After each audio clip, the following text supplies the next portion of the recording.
This is an interesting Yes, collection, yes. assortment of items that we get a lot of Michael Jackson stuff on the show. Okay. But this is the first time seeing something with Eazy, which is so rad to me. All right. Okay. And then and we have Aaliyah. How did you acquire them? There's kind of a story to each. Let me start first with the Eazy funeral program is actually what that is. Like I want to touch it, but then I don't want to touch it. It's like You're gives more me. than welcome to touch it and open it. It's a great piece of memorabilia. I got to meet Eazy personally in 1994 when I worked at a popular radio station here in Los Angeles, and we became friends. He was a mentor, and we worked together at the station. And unfortunately, he passed in 1995 just as things were really starting to grow in rap and hip-hop, especially here in Los Angeles. And this right here is the angel pin. You had to have this angel pin to actually enter in the church that day. And of course, there was only a certain amount given away, and I was fortunate enough to get an angel pin, attend the funeral, and be there to also get the funeral program. A lot of emotion I'm getting from you on the collection.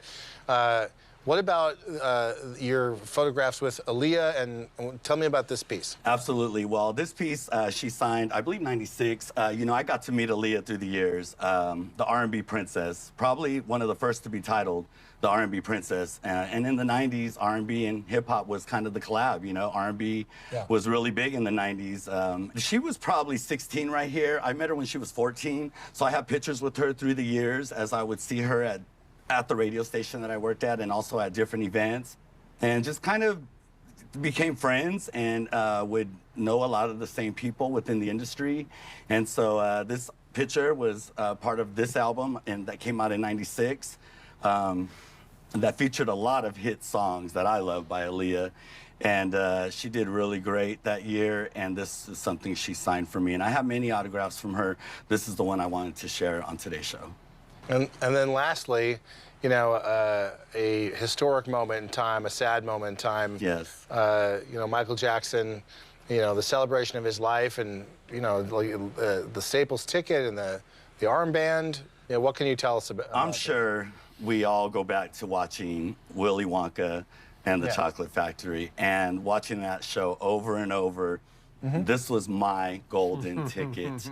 When Michael Jackson passed, I mean, I'm sure like so many fans, we were just shocked, couldn't believe it.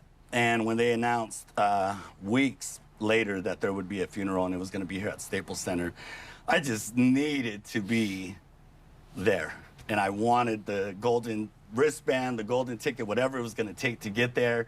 And I didn't know how it was gonna happen, but I have a very good friend, shout out to rap artist D-Tain. Haven't talked to him in a few years, but I feel like I still owe him to this day.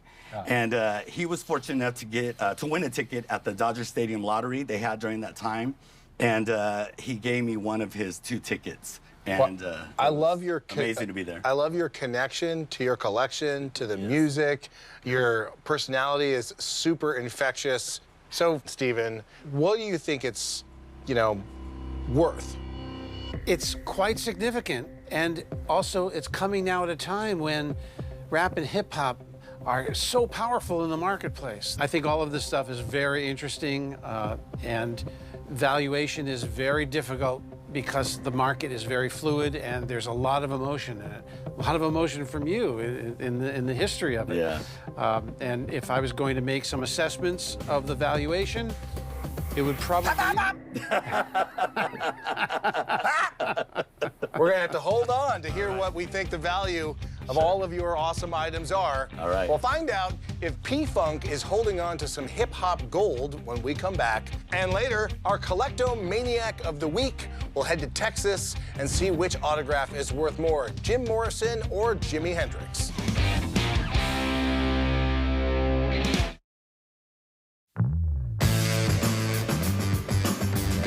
Welcome back to Rock My Collection. I'm here with Paul P-Funk Ramirez. He went to Michael Jackson's funeral.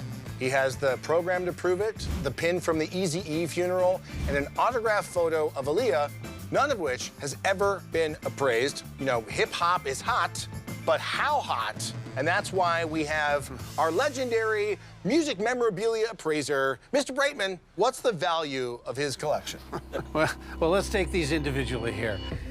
The Michael Jackson brochure, the program from his funeral at the Staples Center, as an association with the ticket and the armband that brings it up, and of course your personal story adds to it, I'd put it at least $100. Okay. And given the current environment of mania of rap and hip hop and R&B, Absolutely. it could go much higher in an auction environment. Okay. I mean, that's a similar story also when we come here to the Aaliyah photograph. She was so important to the development of many streams of pop and R&B, and the fact that she died young, and she's beautiful, and you have a uniquely signed portrait of her. There can't be too many of these in the world at all. I would say conservatively, $450 to $550, you know, unless you get some people who really know what they're dealing with, and then the sky's the limit with that. Got it. Okay. Got it. Now, I had a hard time trying to value this funeral material from Eazy because I could not find anyone who ever had a copy of this pin, which is a gorgeous little icon there. And, you know, the program is very nice. It's rare itself, but this pin is something special. I have not been able to find anyone who had a copy, even to post on Facebook, say, here's this pin. Wow. So any price I might come up with is very speculative because, again, of the crazy market. Sure. If it ever came up for auction. But I would say conservatively, I would say $750 to $950. I see. Maybe as just a starting point. I see.